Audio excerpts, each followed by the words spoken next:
Muito bem, meus queridos irmãos, este é o momento da exposição da palavra do Senhor. As crianças até 11 anos, elas irão se dirigir até ali a porta. Elas vão subir para ouvir também a mensagem da palavra do Senhor. E nós vamos abrir nossas Bíblias. Hoje é a última mensagem da série sobre Jonas, livro de Jonas. Aqueles que têm a Bíblia na versão comemorativa da nossa igreja, página 1015. Os que não têm, vão ter que olhar no índice, ou se você já se acostumou a abrir em Jonas, ou abrir em Mateus e voltar um pouco, está entre Obadias e Miqueias. Livro de Jonas, hoje capítulo 4. Hoje nós vamos tratar do último capítulo e a última mensagem da série. Jonas capítulo 4.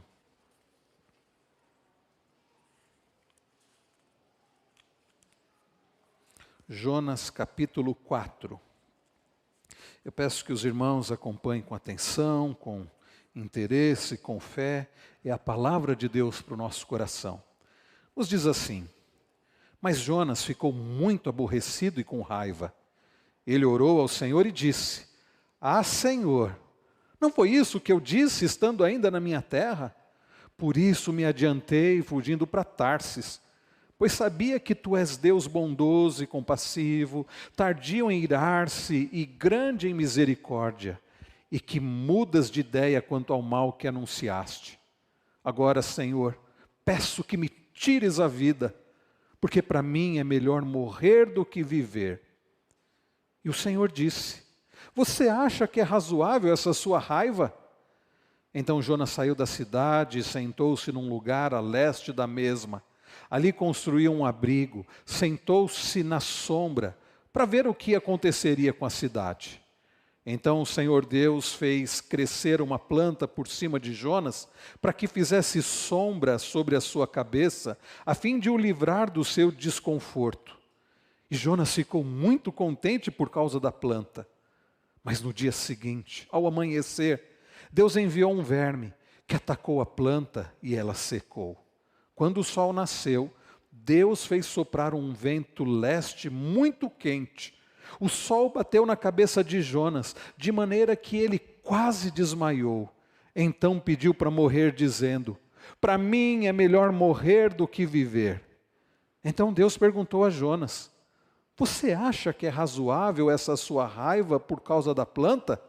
Jonas respondeu: É tão razoável que até quero morrer. E o Senhor disse: Você tem compaixão da planta, que não lhe custou nenhum trabalho. Você não a fez crescer. Numa noite ela nasceu e na noite seguinte desapareceu. E você não acha que eu deveria ter muito mais compaixão da grande cidade de Nínive, em que há mais de 120 mil pessoas que não sabem distinguir entre a mão direita e a mão esquerda, e também muitos animais? Vamos orar mais uma vez? Pai Celestial, nós bendizemos ao Senhor pela Tua palavra. Nós bendizemos ao Senhor por este livro tão precioso que o Senhor deixou, essa história registrada para nós. E o Senhor tem nos instruído, tem falado ao nosso coração através deste livro.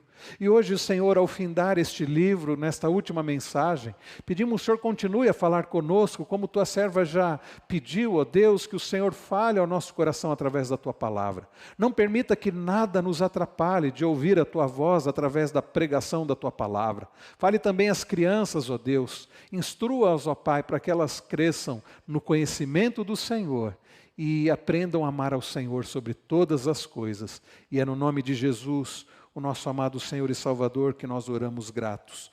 Amém. Quais são as coisas que te deixam muito feliz? Aquilo que faz você vibrar profundamente de alegria? Quais são as coisas que deixam você com muita raiva, a ponto de dizer: eu quero morrer por causa disso? Queridos, nós estamos em meio à Copa do Mundo. Eu vou aproveitar, enquanto tiver a Copa, reverendo Hélio, para aproveitar para usar para as minhas ilustrações, né? Depois vai ficar mais difícil encontrar ilustração, até para a introdução. Mas nós chegamos às oitavas de final, não é isso, a oitava de final? André está fazendo que sim. E agora é um pouco diferente, porque alguns times já foram eliminados. E você já pode perceber, eu não tenho acompanhado assim com tanta frequência os jogos, né?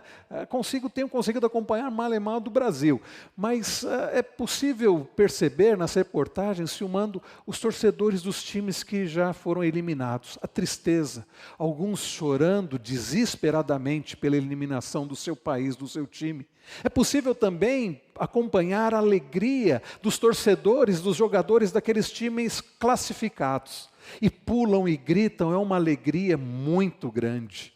Pessoas que se alegram profundamente pela vitória num jogo de futebol. Pessoas que choram amargamente pela derrota de um time de futebol. E assim tem sido para muitos. Um time de futebol é o que tem proporcionado profunda alegria e também profunda tristeza na derrota. O que na sua vida tem produzido, tem causado em você profunda alegria? Quem sabe, certamente aqueles que são pais, o nascimento dos filhos traz profunda alegria, não é verdade? Ou quando você consegue uma promoção, quando você consegue conquistar algo, quando você consegue comprar algo que você desejava muito, aqueles que já adquiriram a sua casa própria, ou qualquer outra coisa. O que tem trazido profunda tristeza? Morte de um ente querido, um desemprego, a perda de um bem material, como já foi falado, a derrota de um time. Queridos, coisas por vezes nos trazem profunda alegria e profunda tristeza. E sabe o que isso mostra? Onde está o nosso coração?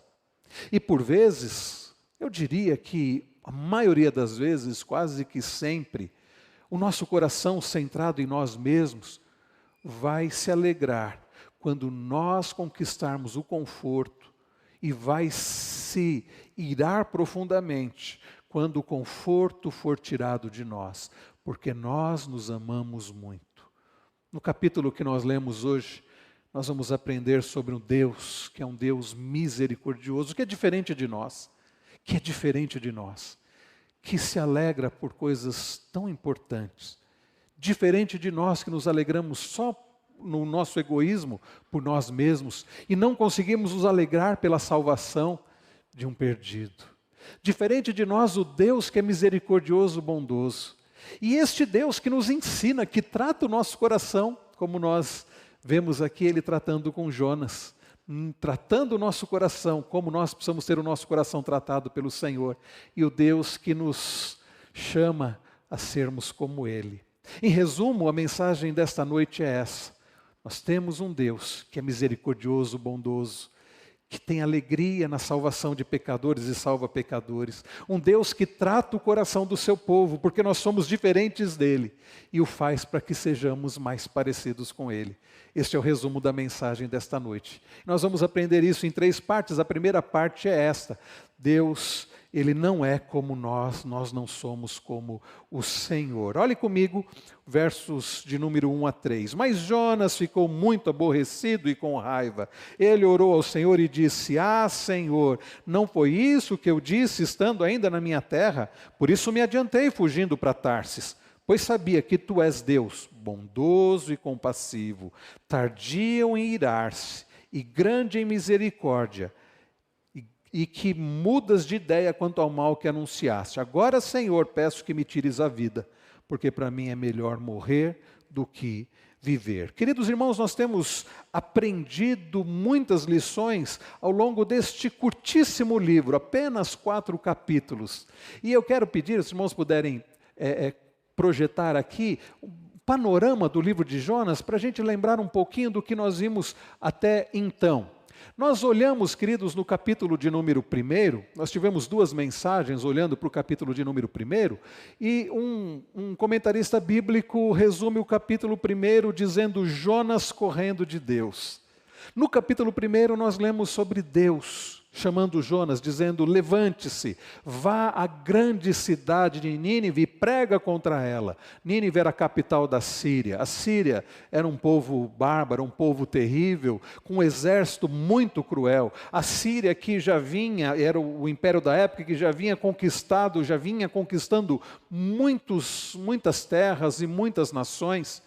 e um povo que não temia Deus, um povo que fazia o que era mal ao Senhor. E Jonas chama o seu profeta, e Deus chama o seu profeta e diz para Jonas: levante-se e vá justamente a Nínive e prega contra ela. O texto diz que Jonas se levanta, mas não para ir para Nínive. Jonas resolve tomar o sentido contrário. Jonas resolve fugir de Deus. Jonas compra uma passagem para Tarsis, que hoje é a região ali da Espanha. E Jonas desobedece ao Senhor. Por isso que o primeiro capítulo pode ser resumido como Jonas correndo de Deus. Ele compra uma passagem, ele entra num navio para Tarsis, mas não é possível fugir de Deus, não é verdade? Jonas parece que tinha esquecido disso. E naquele navio Jonas pega no sono, está dormindo tranquilamente, mas o Deus que dirige todas as coisas, pelo seu poder, aquele que tem poder sobre as águas, sobre o mar, sobre os ventos, sobre toda a criação, Deus faz com que venha uma tempestade, Deus começa a sacudir de um lado para o outro aquele navio. E os marinheiros, gente que não temia o Senhor, que não conhecia o Senhor, gente pagã, aqueles marinheiros, cada um orando para o seu Deus, né? Nessa hora, como se diz, cada um reza para o seu próprio Deus, e eles começam a buscar, tentando uma solução para aquela situação terrível, quando eles encontram Jonas dormindo profundamente. O capitão daquele navio diz para ele: levante-se. O que está acontecendo com você? Quem é você? Quem é o seu Deus? E Jonas se apresenta como um servo, um profeta do Senhor, alguém que temia o Senhor. Bem, não parecia isso. E então aqueles marinheiros, eles ficam sem saber o que fazer, e eles lançam sortes, e Deus, que tem controle sobre todas as coisas, faz com que fosse revelado que o problema estava em Jonas, que aquela situação estava sendo causada por causa de Jonas. É claro que Deus, em sua soberania, ao tratar com Jonas, estava tratando com os marinheiros, estava tratando com todos ali.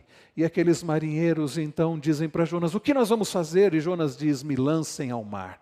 Como que dizendo: podem me matar, que o problema está resolvido. Um homem disposto a morrer do que pregar em Nínive. Um homem disposto a morrer do que obedecer a Deus, do que ser um instrumento nas mãos de Deus na pregação da sua palavra para um povo que Jonas odiava.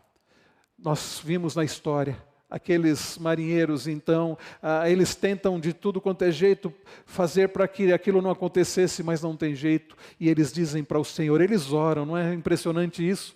Aqueles que até então não conheciam o Deus que tem poder sobre todas as coisas, o Criador dos céus e da terra, eles oram e eles dizem: não cobre de nós o sangue deste inocente. E eles lançam Jonas ao mar. Este foi o capítulo 1. E termina dizendo que Deus envia um grande peixe que engole o seu profeta. E aí vem o capítulo 2, nós vemos o capítulo 2, o resumo do capítulo 2. Se o capítulo 1 é Jonas correndo de Deus, o capítulo 2 é Jonas correndo para Deus. No ventre daquele grande peixe, Jonas, que estava disposto a morrer do que ir para Nínive, ele parece que muda de ideia. E ele começa a falar com Deus. No ventre daquele peixe, Jonas começa a orar. Ele cita alguns salmos, ele clama ao Senhor e Deus ouve a sua oração. Você pode orar no fundo do mar, você pode orar mesmo estando no ventre de um peixe, você pode orar onde você estiver. Deus ouve a nossa oração.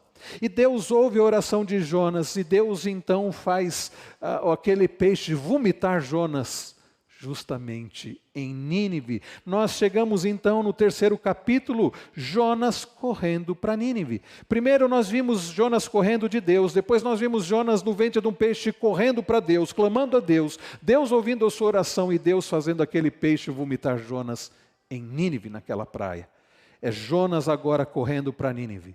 Então Deus diz para ele no capítulo 3, mais uma vez, levante-se. Deus diz para ele no capítulo 1, levante-se, vá até Nínive.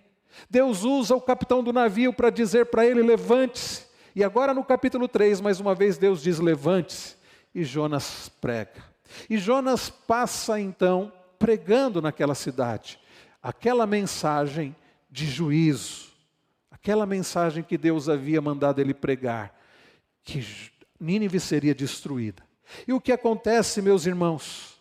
Acontece que os ninivitas, algo inimaginável para para muitos acontece. Os ninivitas, eles ouvem aquela pregação de Jonas. Uma pregação pregada, alguns comentaristas dizem que para que Jonas pudesse percorrer toda a cidade do jeito que ele percorreu, provavelmente ele pregou correndo. Provavelmente ele foi passando e exclamando. E as pessoas ouvem aquela mensagem. E por um ato da graça, da misericórdia, do amor do Senhor, da bondade do Senhor, aquela gente imerecedora ouve aquela mensagem de juízo, aquela gente imerecedora, pecadora, se arrepende dos seus pecados, aquela gente imerecedora, pecadora, confessa os seus pecados, se humilha diante do Senhor, e Deus resolve perdoá-los. E então chegamos ao quarto capítulo, Jonas correndo de Nínive. Primeiro Jonas correndo de Deus, depois Jonas correndo para Deus, depois Jonas correndo para Nínive. E agora veremos Jonas correndo de Nínive.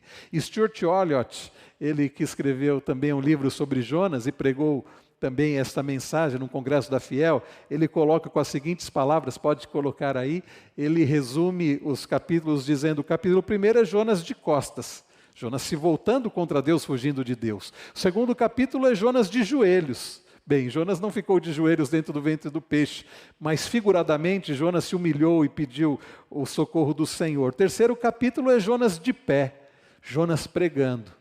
E o capítulo de hoje é Jonas assentado. Olha aí, vocês têm duas formas de memorizar Jonas, ou do lado esquerdo ou do lado direito. Jonas de costas, de joelhos, de pé, e agora nós lemos sobre Jonas assentado, olhando para ver o que iria acontecer com Nínive. Queridos irmãos, então nós temos aprendido até aqui sobre o fato de que este livro, você já deve ter percebido, não é sobre Jonas.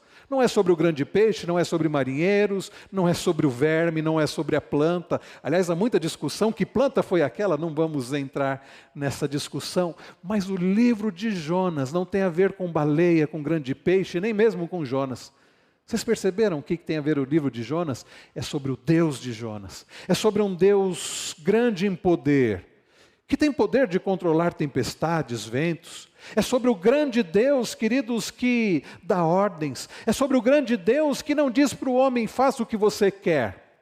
Mas é o Deus que diz o que deve ser feito. E aquilo que é vontade dele, ele vai fazer com que aconteça. É sobre um grande Deus que não somente é todo poderoso, mas também é todo amoroso e misericordioso. E consegue olhar para pessoas como aquelas de Nínive, os ninivitas, e ter misericórdia e compaixão daquela gente.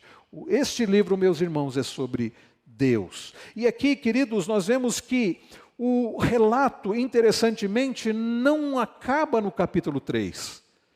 E eu fico pensando, se tivesse acabado no capítulo 3, já imaginaram? Jonas seria conhecido como um grande profeta, apesar de no capítulo 1 ele ter tentado fugir do Senhor. Mas um homem que, então, depois de Deus tratar com ele, fazer com que ele fosse até Nínive, Deus o conduziu de forma coercitiva através daquele grande peixe, e aquele homem que prega a palavra do Senhor, e o que acontece? Toda a cidade se converte, o rei e todos se convertem. E se acabasse no capítulo 3, nós nem teríamos essa mensagem hoje. O reverendo Hélio teria terminado domingo passado e teríamos celebrado, mas não termina aqui. É igual na parábola que nós ouvimos há pouco dos 2 filhos, não é verdade?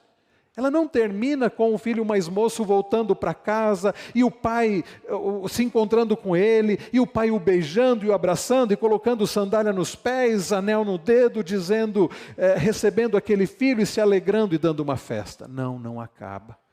Tem mais a parte do filho mais velho, que ficou indignado com a graça. E quando eu leio essa história, eu me lembro do capítulo 4 de Jonas.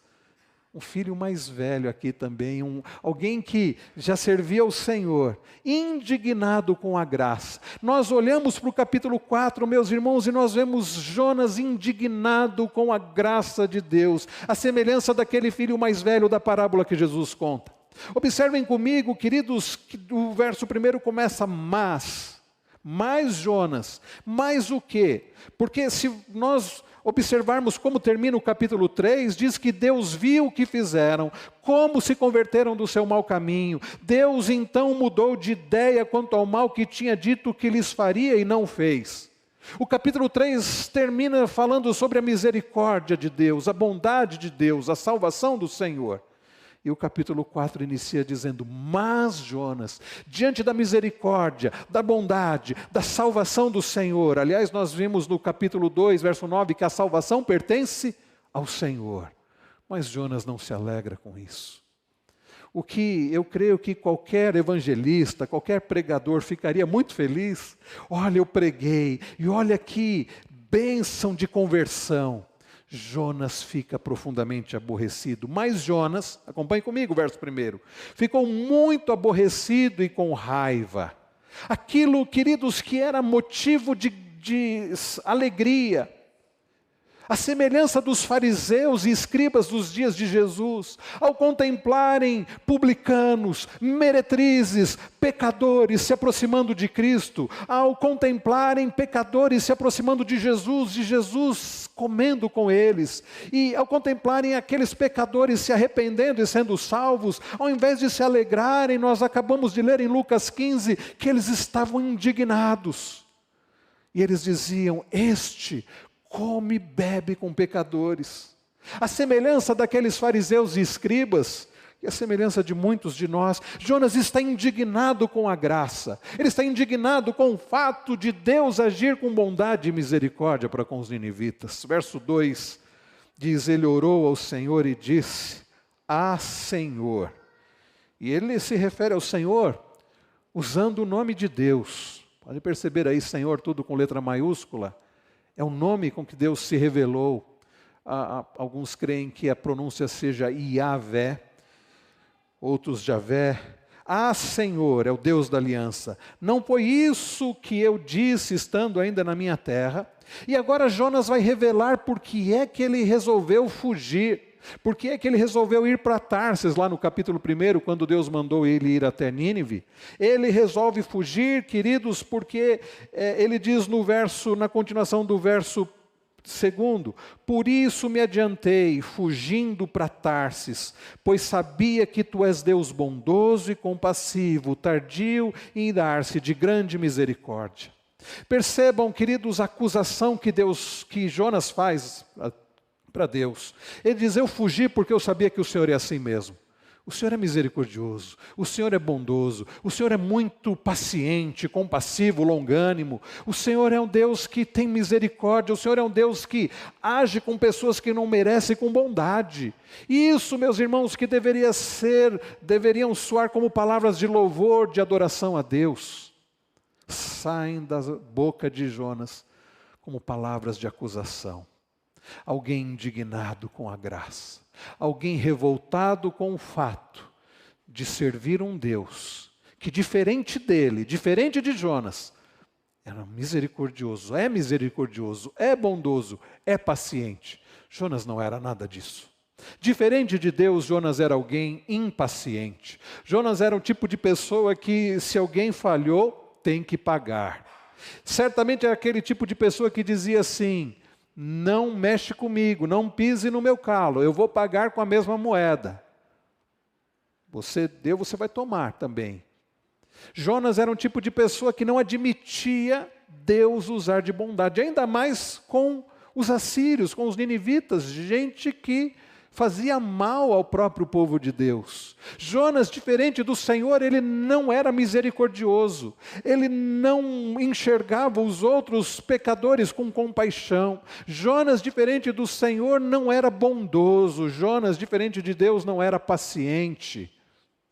E nós? Irmãos, eu estou convencido de que nós somos muito mais parecidos com Jonas do que com o Senhor. Nós estamos muito mais para Jonas do que para Jesus, não é verdade? Nós estamos muito mais para os fariseus e escribas dos dias de Jesus do que com o próprio Cristo, que comia, recebia pecadores e comia com eles. Nós, por vezes, olhamos os outros de cima para baixo. Nós olhamos para nós mesmos, e aqui dá um grande problema, e nos achamos, por vezes, melhores do que os outros.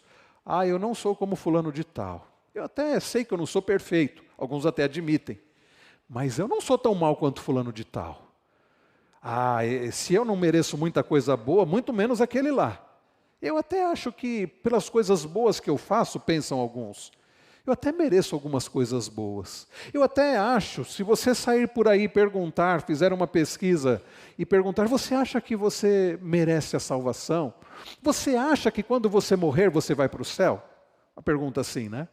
A maior parte das pessoas vai dizer, eu acho.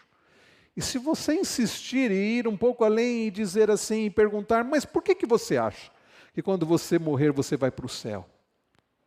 As respostas vão girar em torno de, porque eu sou uma pessoa boa, porque eu faço bem para os outros, eu não faço maldade para os outros. Se eu não posso ajudar, eu também não atrapalho ninguém. Alguns vão dizer, eu nunca matei, eu nunca roubei, eu não faço mal. Eu até pratico coisas boas, tem instituição tal que eu ajudo, tem fulano de tal que eu ajudo, eu faço bem. Na cabeça das pessoas, elas são como aqueles fariseus e escribas dos dias de Jesus, que achavam que eram bons, que mereciam a salvação, diferente dos cobradores de impostos e prostitutas. Não, aquela gente não merecia, mas os fariseus e escribas, eles achavam que eles mereciam o céu. Nós, meus irmãos, estamos mais para fariseus e escribas, mais para Jonas, que se achava merecedor da salvação, mas os ninivitas, de jeito nenhum. O problema de Jonas não é que ele tinha uma visão errada dos ninivitas. Os ninivitas de fato não mereciam a salvação. Os ninivitas mereciam a condenação eterna porque eram pecadores. E a Bíblia diz, meus irmãos, que não somente os ninivitas mereciam a condenação, mas Jonas também. E o povo de Israel também. A Bíblia diz lá em Romanos 3:23 que todos pecaram e estão destituídos da glória de Deus, ou carecem da glória de Deus. Um pouco à frente, Paulo, no capítulo 6 de Romanos, no verso 23, também diz que o salário do pecado é a morte. Jonas, a semelhança dos ninivitas, merecia condenação. Os escribas e fariseus dos dias de Jesus, a semelhança dos cobradores de impostos e das prostitutas, também mereciam a condenação. Mas o fato é que Deus, em sua graça e misericórdia, Ele resolve salvar pessoas como Jonas. Ele resolve salvar pessoas como os ninivitas. Ele resolve salvar pessoas como os publicanos e meretrizes dos dias de Jesus, que se arrependeram e creram em Cristo. Ele resolve salvar pessoas como nós. Nenhum de nós porque merece, mas porque Deus é misericordioso, como diz Jonas, porque Deus é bondoso, como diz Jonas, porque Deus é compassivo, porque Deus é longânimo, porque Deus é paciente. Por causa de quem Deus é, nós somos salvos, não é por causa de quem nós somos. Esta é a lição, meus irmãos. Deus não é como nós, graças a Ele por isso. Queridos, Jonas é uma história que mira a cegueira de Israel em relação às outras nações. E podemos dizer que a história de todo o livro conduz para o contraste, aqui no capítulo 4, entre a compaixão de Deus versus o conforto de Jonas. A falta de compaixão, a falta de amor, a falta de bondade. Um amor muito grande que Jonas tinha por si mesmo, pelo seu próprio conforto. E o que nós vemos então, em primeiro lugar, essa é a primeira lição: Deus não é como nós. Como nós olhamos aqui no verso de número 2, Deus é bondoso, é compassivo, é tardio em irar-se, de grande misericórdia. E Ele então resolve salvar pecadores. Deus é como aquele pastor que, diante do fato de uma das ovelhas fugir, ficar desgarrada, ele deixa as 99 e vai em busca da desgarrada. Não porque a ovelha é uma ovelha boa, perfeita, merecedora, mas porque o pastor se importa com aquela ovelha. Deus, conforme Jesus conta, é como a mulher que resolve varrer a casa até encontrar a dracma perdida. E a semelhança do pastor que encontra a ovelha, a põe nos ombros e se alegra. A mulher, ao encontrar a dracma perdida, chama as suas amigas, as vizinhas, e se alegra porque a moeda foi encontrada. Deus é como aquele pai que, mesmo ofendido pelo filho, mesmo sabendo que o filho não merecia, ele vai ao encontro do filho, ele o abraça e o beija, ele trata como filho. E vai em busca do outro filho que também estava perdido, que era tão pecador, tão imerecedor quanto o seu irmão, mas não enxergava isso. Irmãos queridos, Deus não é como nós, ainda bem. Quando nós olhamos na mitologia grega e romana também, nós lemos sobre os deuses, e eu não sei se é a Marvel ou DC que fazem desenhos e filmes sobre essas histórias, mas como Thor, como Zeus, como Netuno e tantos outros da mitologia, que não eram deuses como o Deus da Bíblia. É claro, é só mitologia, mas que espelham bem a natureza humana. Deuses temperamentais, deuses irados, deuses que por qualquer coisa já castigavam. Bom, esse não é o Deus da Bíblia. O Deus da Bíblia é aquele que é paciente, que é misericordioso e bondoso. É justo e santo, é verdade. Mas é como um pastor que vai em busca da ovelha e a carrega. É como um pai perdoador. Queridos, em segundo lugar, depois de termos aprendido que Deus não é como nós, e nós não somos como Deus, nós aprendemos a olhar a partir do verso de número 3, que Deus ensina e trata com o nosso coração. Deus também não ensina como nós. No verso de número 3, nós vemos Jonas falando com o Senhor. E ele diz: agora, Senhor, peço que me tires a vida, porque para mim é melhor morrer do que viver. Jonas então expõe a sua ira, o seu desgosto. Jonas expõe a sua indignação com a graça, com a bondade, com a paciência e a misericórdia do Senhor, a ponto dele pedir a morte. E é curioso porque tempos antes estava Jonas no ventre do grande peixe, pedindo a misericórdia do Senhor, rogando pela sua própria vida. Mas agora está Jonas indignado, pedindo para morrer.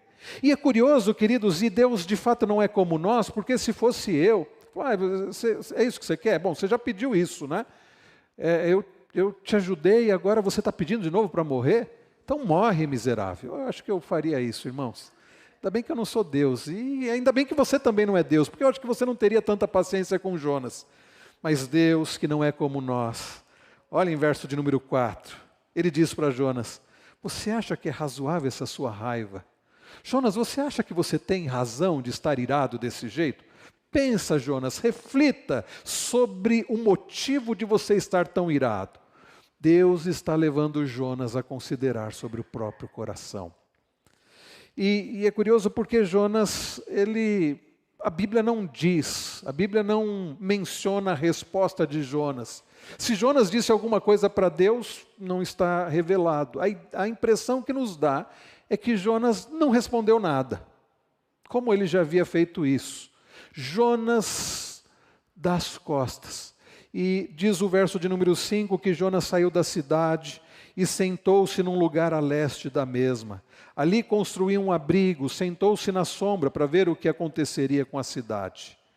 É curioso então, irmãos, perceber que Jonas, ele ainda tem alguma expectativa de que Deus mude de ideia, e como ele queria ver Deus destruindo aquela cidade. Ele se afasta então da cidade, ele vai para um lugar onde ele fica ali sentado de camarote, olhando a cidade. Aonde Jonas estava a leste, ele podia ver a cidade. E ele fica ali naquela expectativa. Quem sabe Deus destrua essa cidade. Ele fica nessa expectativa. E percebam, irmãos queridos, que o paciente Deus não só se mostra o oposto do profeta, mas começa a expor o coração de Jonas ao próprio Jonas. A sabedoria de Deus o leva a utilizar um instrumento singelo nesse teste. Que instrumento é esse? Uma planta e depois um verme. Olha o que diz o verso 6. Então o Senhor Deus fez crescer uma planta por cima de Jonas, para que fizesse sombra sobre a sua cabeça, a fim de o livrar do seu desconforto. E Jonas ficou muito contente por causa da planta.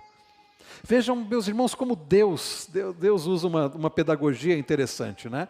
Jonas está lá, ele constrói né, faz ali para ele, né, um local, e ele não devia ser muito bom nessas coisas, e ele fica ali naquele local olhando para a cidade, e Deus faz crescer uma planta para protegê-lo daquele sol. E vocês perceberam o que diz o texto? Que Jonas fica extremamente alegre. O texto hebraico usa essa expressão, alegria grande, uma grande alegria. Jonas, que não foi capaz de se alegrar pela conversão dos ninivitas, Jonas, que não foi capaz de se alegrar com a misericórdia, a graça, a bondade e a paciência do Senhor, ele se alegra extremamente por causa de uma planta.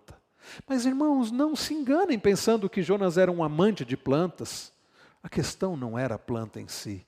Jonas está extremamente satisfeito, alegre, e não é grato a Deus necessariamente, mas por causa do seu conforto.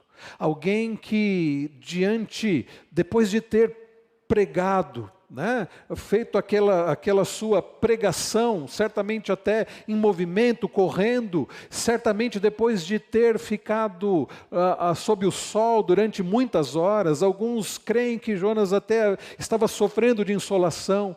Quando Deus faz crescer aquela planta e aquela sombra sobre Jonas, ele sente um grande alívio, e como alguém que se ama muito, ele sente profundo prazer no seu conforto. É como aquela pessoa que diante da vitória do seu time, ele tem uma alegria sobremaneira, como se aquilo fosse a melhor coisa do mundo. Ou quando ele consegue conquistar um bem material, ou quando ele consegue de fato aquele conforto, ele se alegra em extremo. E vejam, irmãos queridos, não é errado nos alegrarmos no conforto, não é errado nos alegrarmos com os prazeres que Deus permite a nós, seja comida, bebida, seja o conforto, sejam relacionamentos. O problema de Jonas é que o coração dele estava no conforto. O problema de Jonas é que ele se amava muito, a ponto de se alegrar profundamente com o seu conforto. E mais uma vez, irmãos, eu desconfio que nós somos mais parecidos com Jonas do que com Deus. Nós somos mais parecidos com Jonas do que com Jesus. Nós somos mais parecidos com os fariseus e publicanos do que com Cristo, que deixou a sua própria glória para morrer por pessoas como nós que não mereciam. Jonas está ali extremamente satisfeito por causa do conforto que Deus lhe proporciona. E então, queridos, diz o verso de número 7, mas no dia seguinte, ao amanhecer, ó Deus, tratando com o coração de Jonas, Deus enviou um verme que atacou a planta e ela secou. Quando o sol nasceu, Deus fez soprar um vento leste muito quente. Deus é muito interessante a forma que Deus trata, né? O sol bateu na cabeça de Jonas de maneira que ele quase desmaiou. Então pediu para morrer, dizendo: para mim é melhor morrer do que viver. Irmãos, as coisas para Jonas estavam confortáveis, mas Deus quer trabalhar o coração do seu profeta. E quantas vezes Ele faz isso conosco? Quantas vezes Deus tira a sombra da nossa cabeça para tratar o nosso coração, para mostrar os ídolos, para revelar os ídolos do nosso coração, para mostrar o quanto nós nos amamos. Deus tira a sombra, não porque Ele tem prazer no nosso sofrimento, não porque Ele tem prazer na nossa ira, mas porque Ele quer revelar o que está no nosso coração. Quantas vezes Deus permite pessoas difíceis para mostrar o quanto nós somos egoístas e temos dificuldade em partilhar, em repartir, em ter paciência, em servir. Quantas vezes, queridos, Deus permite um sofrimento, seja uma doença, seja um desemprego, para mostrar o quanto estamos tão focados em nós mesmos, no nosso conforto, no nosso prazer. Quantas vezes Deus permite o sol batendo na nossa cabeça e o vento quente soprando para revelar os ídolos do nosso coração. Está lá Jonas, que momentos antes, no dia anterior, estava profundamente alegre por causa do seu conforto. E agora está Jonas revoltado, mais uma vez pedindo para si a morte por causa daquele desconforto. Irmãos, Deus faz essas perguntas a Jonas e elas expressam paciência para com o profeta, mas também são perguntas reveladoras, que Deus perscrutando ali o coração do profeta, demonstrando o estado do seu coração, Deus também levanta muitas perguntas, como Deus fez perguntas a Adão, Deus fez perguntas a Eva, Deus questionou Jó. E é possível que Deus esteja fazendo perguntas ao seu coração através da sua palavra. É possível que Deus esteja questionando o seu coração agora mesmo através desta mensagem, através deste texto da palavra do Senhor. E Jonas, queridos, ele vai tentando justificar a própria ira. Percebem que Jonas não diz assim: Senhor, o Senhor tem razão. Isso não é motivo para eu estar tão irado a ponto de pedir a morte. Jonas pediu a morte 3 vezes, uma no capítulo 1 e 2 aqui no capítulo 4, como nós acabamos de ler. Assim como Pedro negou a Cristo 3 vezes. E na última vez, por causa do calor, nós vemos Jonas, então, se expressando e justificando a sua ira. Vejam comigo, ele diz assim, no verso de número 9, então Deus perguntou a Jonas: você acha que é razoável essa sua raiva por causa da planta? E Jonas respondeu: é tão razoável que quero até morrer, que até quero morrer. Vejam, irmãos, que nossas expressões de ira são quase 100% injustificáveis. Tem um livro, se não me engano é do Dr. Robert Jones, ele trata sobre esse tema, sobre ira, cortando o mal pela raiz. Se você puder ler esse livro, leia, da editora Nutra, Ira, cortando o mal pela raiz. E o autor, creio que é o Dr. Robert Jones, ele diz o seguinte, que a ira em si não é pecaminosa. A ira necessariamente não é pecaminosa. Jesus se irou. A Bíblia usa a expressão indignação. Jesus, por exemplo, ficou indignado quando ele encontrou gente fazendo a casa de oração, o templo, um lugar de negócio, um lugar para que aquelas pessoas pudessem obter vantagens financeiras. E Jesus então expulsa aquela gente, porque era gente que estava explorando o próprio povo, era gente que estava profanando a casa de oração. Jesus ficou profundamente indignado com os mercadores, os cambistas ali do templo. A Bíblia diz que Jesus ficou indignado quando alguns questionaram por que ele curava no sábado. A Bíblia diz que Jesus ficou indignado, ou seja, irado, quando alguns pais estavam tentando levar os seus filhos, as suas crianças até Jesus para que fossem abençoadas, e os seus discípulos os estavam impedindo. Jesus ficou indignado, ou seja, Jesus se irando. Em todos os casos foi uma ira justa, foi uma ira santa.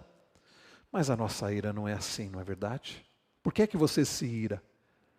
No trânsito, por exemplo, eu vou dar exemplos meus, Eu percebo que a minha ira no trânsito, diante de alguém que está devagar ali, e eu estou com pressa. E por que eu estou com pressa? Estou focado no quê? No meu conforto. Quero estar logo em casa, tenho coisa para fazer, estou com fome. Essa pessoa na minha frente está me atrapalhando. Não é uma ira santa, justa. Ou quando você está esperando uma vaga e a pessoa pega aquela vaga e você fica irado. Você diz: isso é injustiça. Não, você não está irado por causa da injustiça. Você está irado por causa do seu conforto que foi afetado. A nossa ira, meus irmãos, quase nunca, eu ouso dizer, é santa, é justa como a de Cristo. Nós precisamos reconhecer que nossas expressões de ira são quase sempre pecaminosas, injustificáveis como a de Jonas. Mas está lá o profeta do Senhor tentando justificar a sua raiva, a sua ira. O destempero que ela provoca revela vergonhosamente o estado do nosso coração. Nós nos iramos, isso revela o quanto somos egoístas, o quanto estamos focados no nosso próprio conforto. A ira pecaminosa é negativa não só por ser destruidora, mas por ser reveladora. Ela revela o que está dentro do nosso coração. Aí você fica irado, você explode em ira, e aí depois você fica com vergonha e diz assim: nossa, como eu pude fazer isso? Como eu pude gritar ou dizer essas palavras? E alguns vão além e dizem assim: não, esse não sou eu, é você mesmo. A ira apenas... As coisas externas, seja uma pessoa que te fecha no trânsito, seja uma pessoa que rouba o seu conforto, as coisas externas apenas servem para revelar o que está aqui dentro. É o sol batendo na nossa cabeça e o vento quente para mostrar o que está aqui dentro, para a gente mostrar quem realmente nós somos. A ira, meus irmãos, é ruim não só porque nos faz pecadores, iracundos, mas porque revela quem nós somos, idólatras. Nossa vida gira mais em torno do conforto do que da compaixão. Por isso não nos alegramos com a salvação dos perdidos. Por isso temos dificuldade de evangelizar, em fazer missões, porque estamos focados em nós mesmos. Irmãos, nós somos mais parecidos com Jonas do que com Jesus, não é verdade?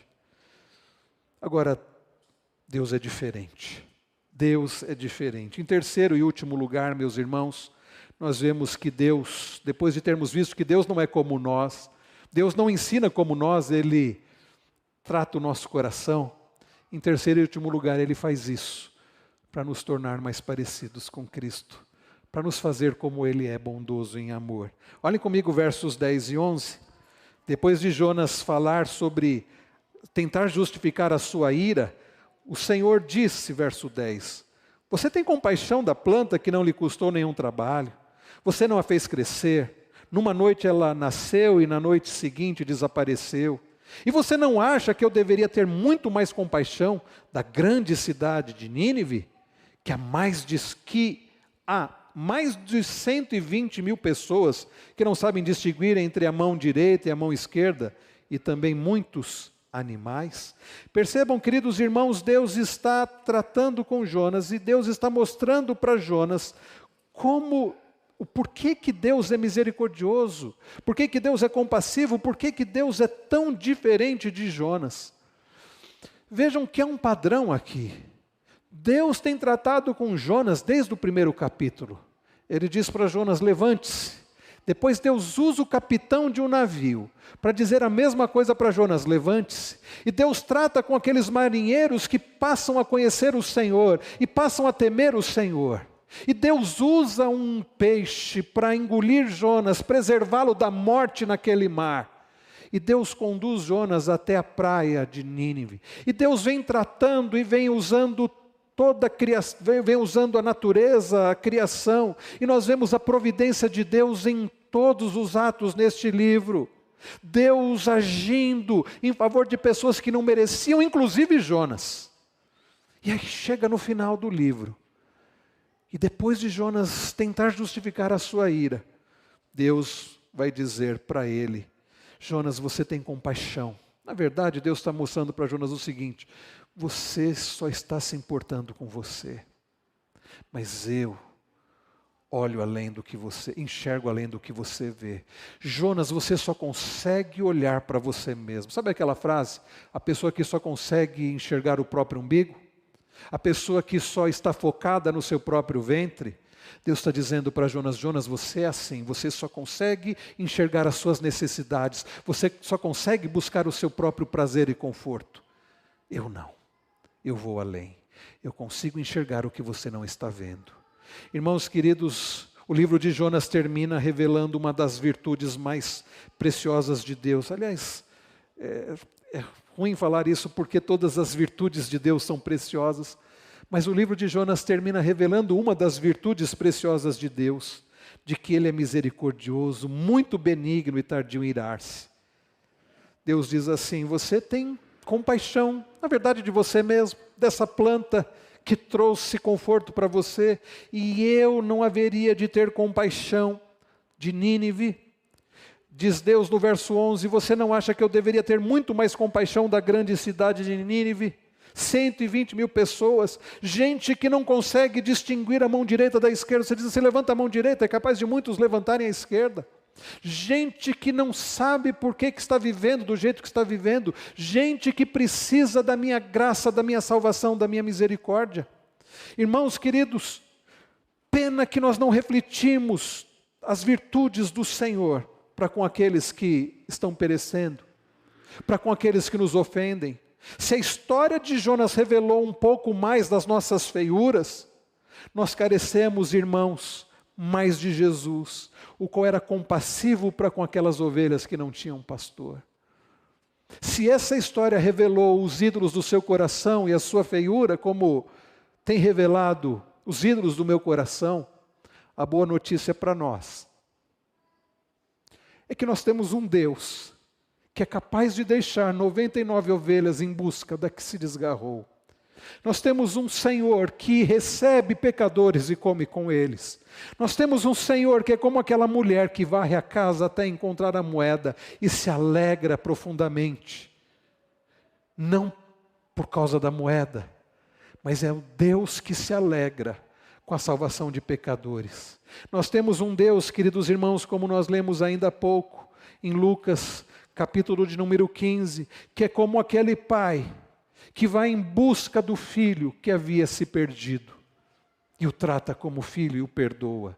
Nós temos um Deus que vai se reconciliar com o filho mais velho, que é como Jonas que fica indignado com a graça, que é como nós, que nos indignamos por vezes com a graça de Deus. É um Deus que, ao salvar pessoas como nós, Ele se alegra. É um Deus que se alegra porque o que estava perdido foi achado, porque aquele que estava morto reviveu.